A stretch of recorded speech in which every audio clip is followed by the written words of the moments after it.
सृष्टि बढ़ाने हेतु जो किया दक्ष ने काज, 13वें अध्याय में सुनो मुनीश्वर आज। ब्रह्मा जी ने कहा, प्रजापति ने विविध प्रकार से मानसी सृष्टि की, पर उसमें विकास न होता देखकर मुझसे कहा, मैंने उन्हें उपाय बतला दिया है कि तुम्हें मैथुन धर्म में प्रवृत्त होना चाहिए। उन्होंने स्वीकार किया। पंचजन की कन्या से विवाह करके उससे 10,000 पुत्र उत्पन्न किए। प्रजापति ने उनसे सृष्टि बढ़ाने के लिए कहा। सृष्टि की चिंता में वे पुत्र पूर्व दिशा में समुद्र संगम पर तप करने को प्रस्तुत हुए।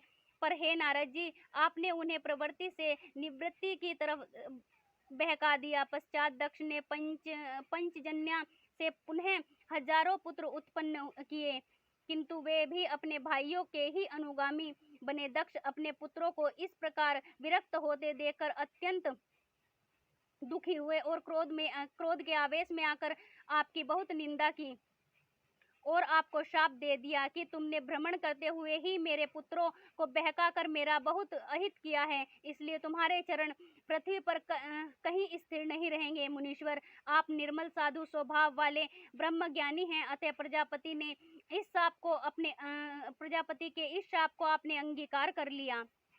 दक्ष प्रजापति ने यहाँ कन्या 8 भई, किया शिवा का ध्यान और ऋषियों को दी।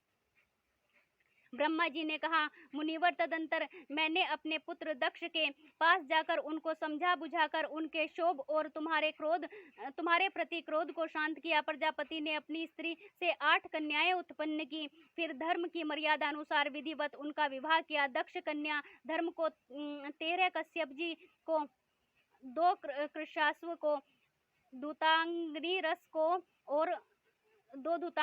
को और शेष गरुड़ को दे दी। उनकी संतानों से जगत पूर्ण हो गया। प्रजापति दक्ष ने कन्याओं की उत्पत्ति के समय शिव का ध्यान कर स्तुति की, जिस पर शिवा ने अत्यंत दिव्य रूप से कहा कि तुम्हारी अभिष्ट कामना पूर्ण होगी, तब करो। यह कहकर देवी अपनी माया से बाल्य भाव धारण कर माता के पास बैठकर शिशुवत रोने लगी। सभी उस दिव्य कन्या को देखकर असीम हर्षित हुए। नगर में सर्वत्र उत्सव होने लगे। प्रजापति ने अपनी कन्या का नाम प्रेम से उमा रखा। अतीव आनंद से उस कन्या का सारा संस्कार संपन्न हुआ और वह चंद्रमुखी चंद्रमा के समान विकसित होने लगी।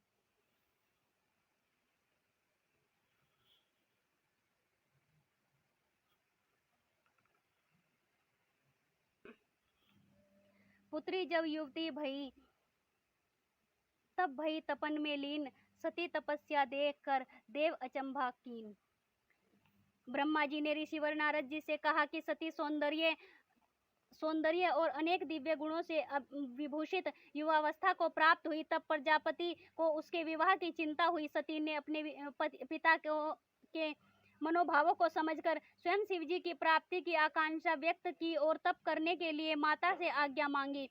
मां ने अश्विन मास की नंदा तिथि में गुड़ चावल नमक आदि से विधिवत पूजा प्रारंभ कराकर घर में ही शंकर की आराधना का आयोजन कर दिया। देवी सती अनन्य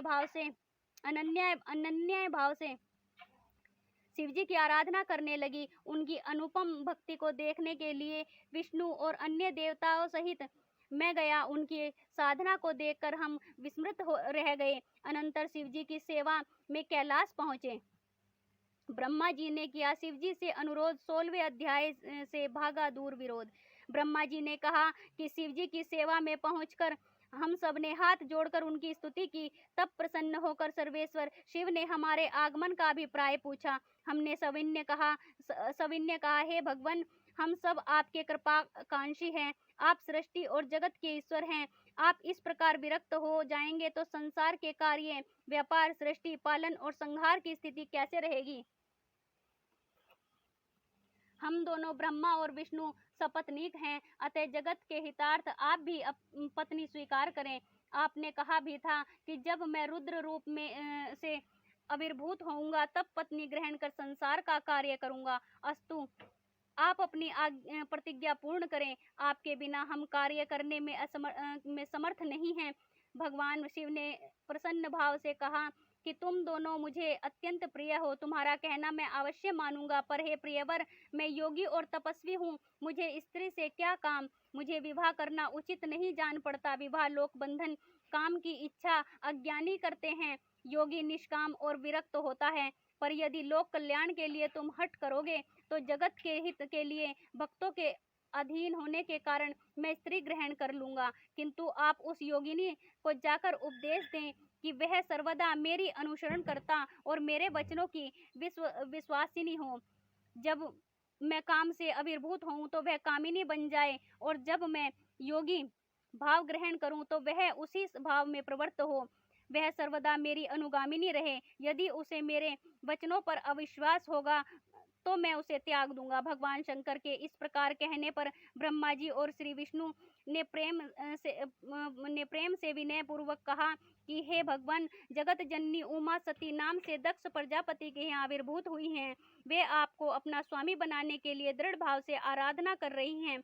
वही सब प्रकार से आपकी योग्य सहचरी और परम मंगल कारक हितकारिणी होंगी। उनके इस आग्रह को सुनकर भक्त वत्सल सर्वेश्वर सदाशिव ने तथास्तु कहकर उनको सम्मान सहित विदा किया।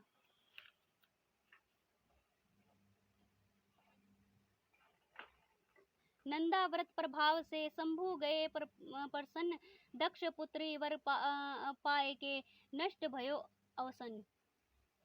ब्रह्मा जी ने कहा कि सती की अविचल भक्ति भाव, पूर्ण आराधना और कठोर व्रत नियम को देखकर भगवान शिव ने प्रसन्न हो उन्हें अपना दर्शन दिया और उसके अभिप्राय को जानते हुए भी उनसे वर मांगने को कहा। अपने आराध्य के दर्शन प्राप्त कर सती को असीम हर्ष हुआ। वे गदगद और विमुग्ध हो गई, कुछ कह नहीं सकी। लज्जा से उनका सिर अनवत हो गया। सर्वविज्ञ भगवान शिव उनके हृदय के भावों को पूर्ण रूप से जानते ही थे, पर सती लज्जा से उन्हें अभिव्यक्त नहीं कर पाती थी।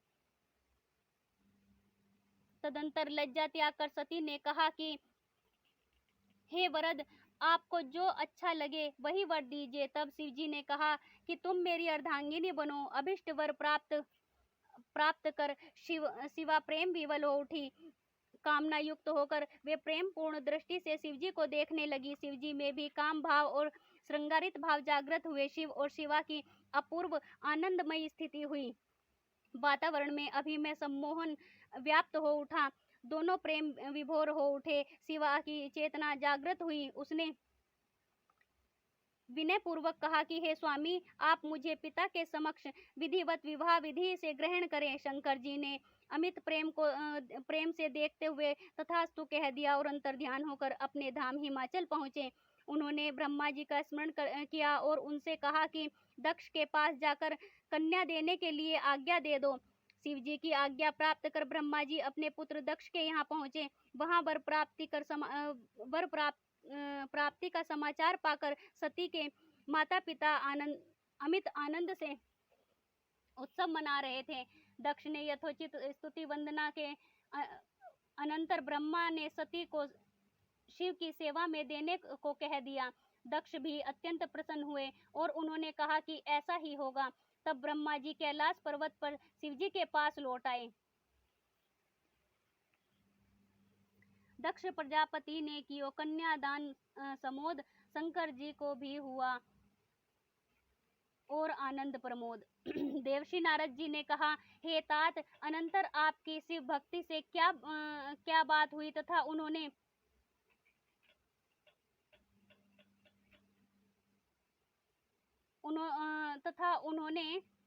क्या किया, कृपा कर बतलाइए। ब्रह्मा जी ने कहा, हे नारद, मैं उनके पास दक्ष का समाचार लेकर पहुंचा तो वे साधारण मनुष्यों की तरह स्वाभाविक रूप से सती और दक्ष का हाल पूछने लगे।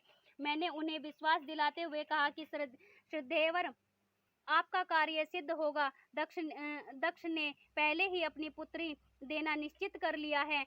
आप शुभ समय को देखकर उनके घर चलकर सती को ग्रहण कर लीजिए। शिव जी ने अत्यंत हर्ष के साथ कहा कि तुम्हारे और नारद जी के साथ मैं उनके घर चलूंगा। इस शुभ अवसर पर आप अपने पुत्रों की पुत्रों को भी बुला ले। तदनुसार मैंने अपने मरीचि आदि पुत्रों का स्मरण कर उन्हें बुला लिया। साथ ही शिव जी ने भगवान विष्णु का स्मरण किया। उसी समय लक्ष्मी सहित गरुड़ पर आसीन भगवान विष्णु चले आए। सभी देवता आदि मुनि जुट गए।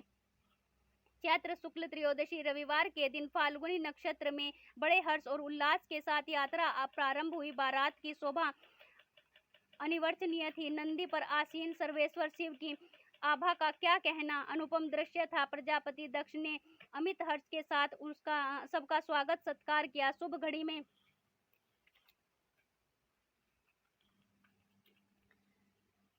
शिव जी ने अमित सुंदरी और सर्वगुण संपन्न सेवा को अंगीकार कर अपनी अर्धांगिनी बनाया। सबने असीम हर्षोल्लास में से मंगल कामना की।